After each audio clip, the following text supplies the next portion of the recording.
Bonjour à tous et bienvenue dans le 7-8 Loisirs. Merci de nous retrouver pour votre numéro dédié à vos idées sorties. Tout de suite le sommaire de ce vendredi 27 avril. La fête des fleurs et des jardins de retour à Montigny-le-Bretonneux, 15e édition de la Prairiale ce week-end. Rendez-vous incontournable des amoureux du jardinage et de la nature. Nous recevrons Alain Aubriet, commissaire général de la Prairiale et membre du Lions Club. Du saut à l'élastique inversé et un parcours d'airsoft pour la belle saison. L'île de loisirs de Saint-Quentin en Yvelines s'offre deux nouveautés, des activités à découvrir pour les amateurs de sensations fortes. Devenez architecte à Rambouillet, au Palais du Roi de Rome. Les enfants ont pour mission de répondre à une commande, construire un hôtel particulier. Une exposition est consacrée à ces demeures un peu spéciales. Mélanie Poquet nous en parlera dans notre rendez-vous junior. Les coureurs sont attendus dimanche 6 mai pour la 8e édition du Trail des Lavoirs à Chevreuse. Encore 200 places restantes pour participer à cette course en pleine nature au cœur de la vallée de Chevreuse. Départ donné à 9h au château de la Madeleine. 2 parcours sont proposés, 32 ou 23 km. Chaque année, environ 1000 coureurs se retrouvent sur la ligne de départ. Pour s'inscrire, rendez-vous sur le site de l'association de la route des 4 châteaux. 150 photographies pour explorer la notion de territoire. Une exposition à Versailles nous emmène dans des paysages épurés ou des univers urbains. 19 photographes de l'association Versailles Images nous partagent leur vision du mot territoire. Un voyage à vivre jusqu'au 31 mai au domaine de Madame Elisabeth. Chaque auteur a son mur et donc sur son mur peut aménager et organiser la scénographie qu'il entend. Parfois, c'est un territoire plutôt descriptif, alors avec des qualités propres à chaque auteur, mais c'est plutôt descriptif. Donc, des gens qui n'ont pas forcément une culture photographique forte vont s'y retrouver parce que voilà, c'est une notion de territoire qu'ils connaissent. Parfois, c'est un peu plus compliqué. On a aussi une des visions, c'est la notion de tribu.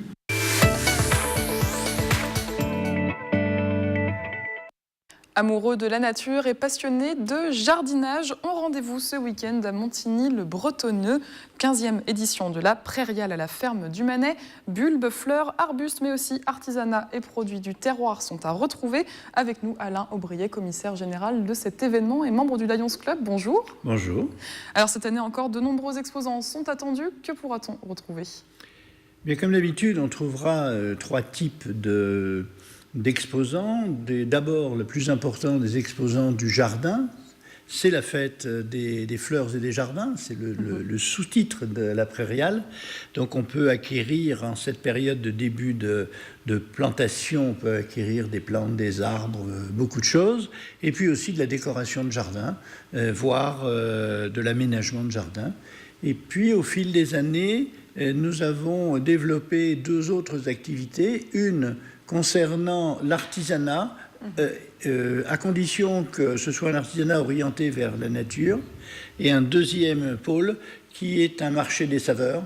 Ce sont des produits non pas en grande quantité, c'est pas une foire à tout, mais plutôt des producteurs sélectionnés qui changent tous les ans. Certains sont fidèles, d'autres des petits producteurs français, donc ça s'adresse aussi aux gourmands. Mais il y en a qui viennent de Nice.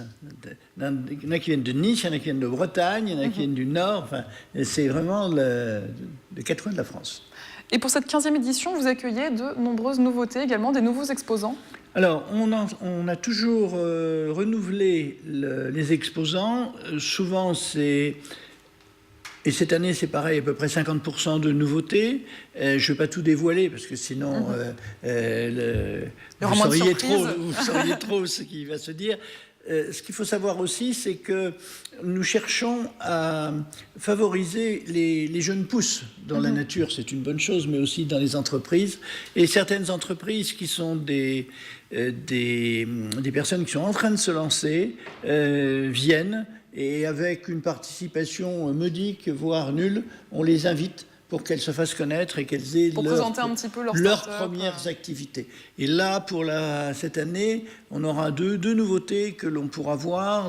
L'une, ce sera une activité qui tournera autour des lapins, et l'autre, une activité qui tournera autour de l'élevage de poussins. D'accord, donc à découvrir justement pour À ceux qui veulent, découvrir se lancer en tout cas, accueillir peut-être des poules dans leur jardin, pourquoi pas. Peut-être, aussi. c'est une mode actuellement. Il y a beaucoup de gens qui se lancent dans cette activité. Un autre temps fort, autre nouveauté, hein, justement, un concert sera organisé samedi soir. Alors l'histoire du concert, elle date de 2 ans. Nos amis de Wicklow, qui est la ville jumelle avec Montigny-le-Bretonneux, ont entendu parler de cette manifestation de la prairiale et surtout du fait que la prairiale sert à subventionner des chiens guides d'aveugles. Et cette idée leur a énormément plu et ils nous ont demandé de venir à Montigny chanter pour pouvoir donner des fonds à cette cause. C'est pas toujours facile parce qu'il y a toujours des frais qui sont inhérents à un déplacement d'un grand groupe, mais il y a c'est un chœur d'hommes de 40 personnes, c'est assez rare, en France on n'en voit pas beaucoup, et pour donner un petit peu d'animation, la chorale des 4 vents de Montigny va aussi y participer. Donc on aura un spectacle le soir à 20h à la ferme du Manet.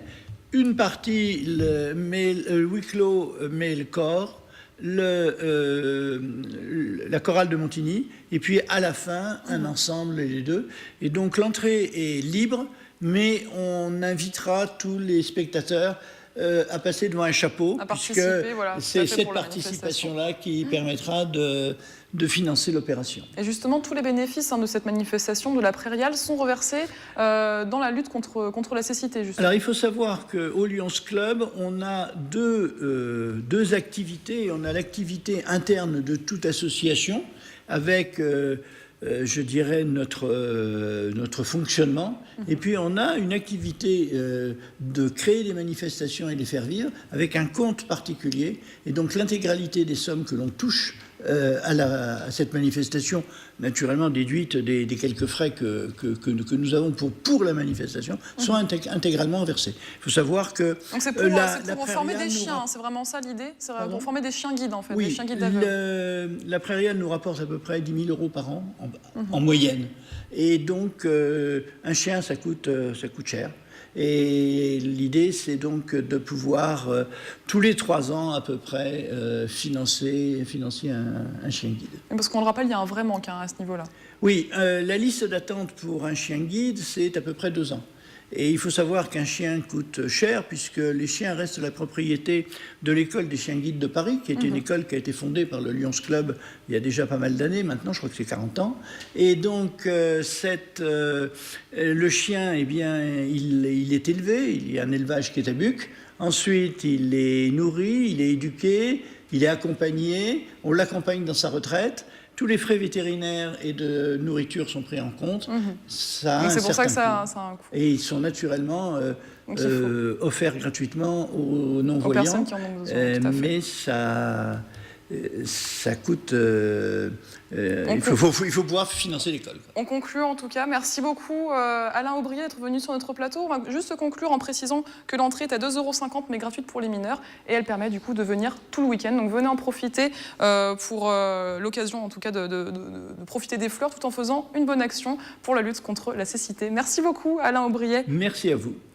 Plus de 900 000 personnes ont visité l'île de loisirs de Saint-Quentin en Yvelines en 2017. Pour rester dans cette dynamique, 2 nouvelles activités sont proposées cette année, le saut à l'élastique inversé et le parcours d'airsoft. Un reportage de Nicolas Kirilovitz et Marion Ptak. 1, 2 et 3. Atteindre la cime des arbres en quelques secondes, c'est désormais possible avec le bungee éjection. Bien harnachés au baudrier, les participants sont éjectés dans les airs à l'aide de 2 élastiques. Pour 8 €, sensation forte garantie. On se sent propulsé vers le haut, donc ça fait une sensation un peu comme dans les parcs d'attractions quand on descend, mais là on se fait propulser vers le haut. Et quand on arrive au point culminant et qu'on amorce la descente, voilà, on a vraiment une sensation pareille, similaire aux montagnes russes. Ah, il était bon là. Depuis l'ouverture, une 60aine de curieux se sont essayés au saut à l'élastique inversé. Dans les airs, toutes les figures sont permises et si l'activité en effraie plus d'un, tous sont satisfaits de sauter le pas. Alors au départ, il y a une certaine appréhension. Surtout quand on regarde la personne passer avant soi. Ensuite, quand on se fait harnacher, ça devient un peu plus dur parce qu'on est dans l'inconnu. si la personne ne l'a jamais fait. Et ensuite, comme l'a dit Simon, quand vous y êtes, vous n'avez plus le choix. L'animation vise un public large, seule contrainte, peser entre 30 et 110 kg et avoir minimum 6 ans. Au sud de l'île, dans l'esprit du jeu vidéo, est proposée une autre activité nouvelle, l'airsoft. On a des obstacles avec des cibles, on les touche autant de fois qu'on veut, on a une centaine de billes pour s'amuser le plus rapidement possible. Donc voilà, avec les répliques. Ça s'adresse à un public plutôt large. En général, en revanche, il faut avoir plus de 18 ans. Voilà, ça c'est la loi. On ne peut pas mettre de réplique dans les mains d'une personne mineure. Pour le moment, seul un parcours existe, mais un deuxième est en cours de création. Celui-ci favorisera les jeux de rôle pour apprécier à plusieurs cette nouvelle activité de l'île de loisirs.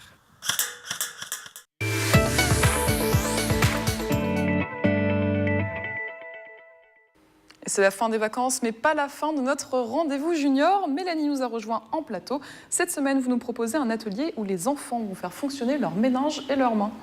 Et ce rendez-vous va peut-être faire naître des vocations. À Rambouillet, les enfants deviennent des architectes dans une maison chic. C'est le nom de l'atelier nomade qui est actuellement au Palais du Roi de Rome. Une exposition pensée autour de l'hôtel particulier, une grande maison qui se développe à partir de la fin du XIVe siècle. Les enfants reçoivent une commande, donc un commanditaire farfelu leur passe commande, fait part de ses goûts, de ses désirs, de ce qu'il aime, ce qu'il n'aime pas. Il y a des contraintes de règlement d'urbanisme qui sont données également. Et les enfants, à l'aide de très grands modules en bois, doivent construire un hôtel particulier en tenant compte de la commande. Ça donne donc de grandes maisons.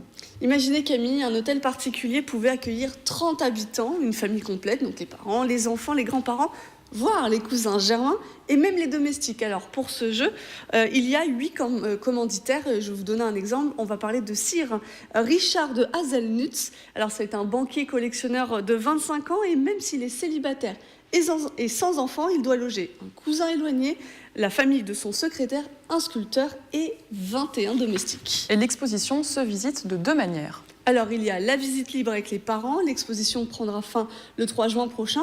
Il reste donc un bon mois pour en profiter. Mais si vous voulez aller un peu plus loin, il y a 3 dates à retenir. En mai, l'exposition, elle passe en mode atelier les 6, 13 et 27 mai prochains à 16h.